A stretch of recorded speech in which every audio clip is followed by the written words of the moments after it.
Hey everyone, it's Steve from Middle Kingdom Fitness, and I just wanted to remind you there's a lot of social media influencers out there when it comes to fitness, and I'm one of them. And sometimes what we say can be overwhelming and even confusing, even to someone like myself. I'm not trying to say I'm more experienced or better than anyone here, um, but there's just so much contradictory tips, information, advice out there these days. And I'll give you a prime example. Tempo. Lately, for the last year or so, not lately, I've made a concerted effort to follow a strict pacing for each repetition. And that is to push out at an explosive rate, in control, not sloppy, definitely in control. Let's say for a one beat, one Mississippi. And then I pause it or have it in the contraction position for one Mississippi. And then for the eccentric, I go back very, very slow at three Mississippis. And now I'm seeing videos that are suggesting that it's too slow, or I shouldn't even change the pacing at all. And it's confusing because every time I watch a video, somebody says something different. So I did some further research, both through video and through studies, and still contradictory. But what I have found, and maybe this is confirmation bias, but most agrees with my philosophy, is that going down for three in most cases is too slow. Just going down low is wasted potential. So the middle ground is just go down slower than you go up. So maybe at a two Mississippi, and that's going to change with exercises. For example, for me, upright rows and calf raises, I can't do the same pacing that I can do for other exercises. So I am going slower to get that negative, or as the new buzzwords are, muscle lengthening.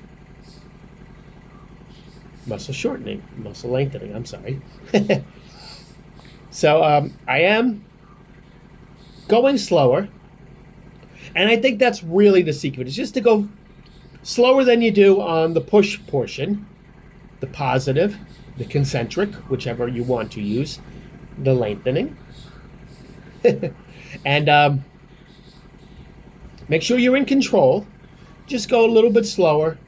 It's working for me because I think when I go too slow, it's costing me reps because it requires a lot more effort, obviously.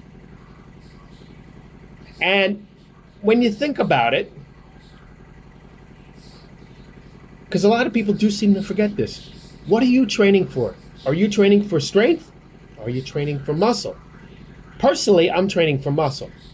If I get stronger as a result, great. But if not, I'm not losing any sleep over it. So decide, make sure you know what you're training for. So perhaps going back real slow and reducing the reps is not conducive to muscle growth. I know the more explosive, the concentric, the more conducive to strength it is. But then we also have the issue of time under tension. And that's a very important principle in muscle growth. So if I'm going slower, yes, I am increasing the time under tension. But if I'm decreasing the reps, I think it balances out.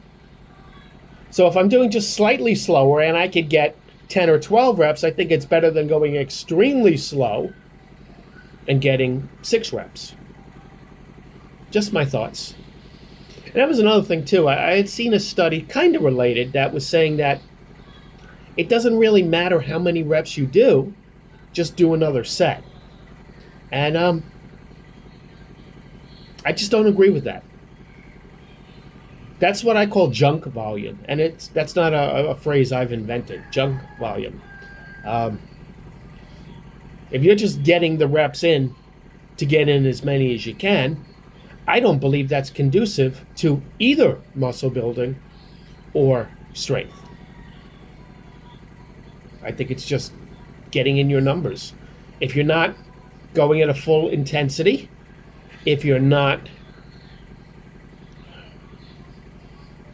practicing time under tension effectively, I don't think the volume is going to make up for it.